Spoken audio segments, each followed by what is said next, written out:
Brand is at the center of it. Do not confuse it with marketing. Marketing is one of the tactical areas that you employ to tell your brand story. It's not to be confused with marketing. The other is that branding is a business strategy. It's not just a marketing tool. It must guide your business strategy. Okay, so it can't be that the growth of the business of your startup or whatever is going one way and the brand is going another way. No, it has to be, both have to be in a happy sort of communion. And third, all entrepreneurs must double hat as brand managers. You might have heard this thing about quality, which is to say that quality is too important to be left to quality managers. It's the same thing about a brand. Brand is too important a thing to be left only to the brand managers. I'm not saying, that we should not have brand managers and we should not let brand managers do what they're doing, but do take an active interest in your brand and do not leave it only to the brand managers as entrepreneurs. You should be, taking an active interest in that as well. So these are three things to sort of guard against of what not to do while trying to build your brand. In the next slide, we'll talk about the how of brand building when you're going about building brand from scratch. Okay, first, wear the consumer hat. I'm sorry, and I think this is very tough because as creators, we are in love with our product and our service, and we think we know best because we've created it. But please try and wear the consumer hat. And what does wearing the consumer hat mean? It means try and put a human after a psychographic and a demographic.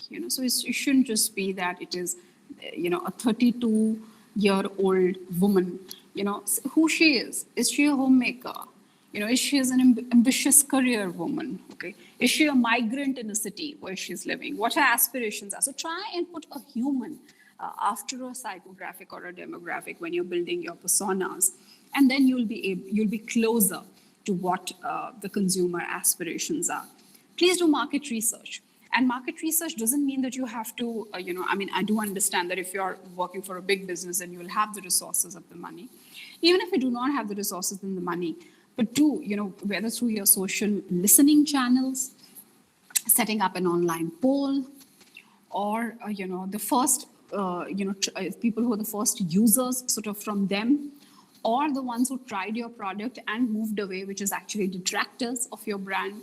Whatever it is, do invest in market research in the beginning to test your hypothesis, to test how close the personas that you've built are to the actual consumer who's finding an affinity towards your product. So do wear the consumer hat. Do try and get a pulse of the consumer. That's number one. That comes first before what is my brand, what will it do, and things like that.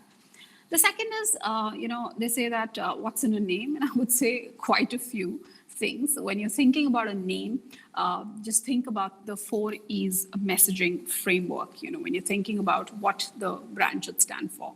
And the 4 E's messaging framework is pretty simple. It should explain what the business is, So sometimes we go in for these very fancy sounding Greek names or French names, which nobody can sort of pronounce or nobody knows what the backstory is in India. Try and keep it simple.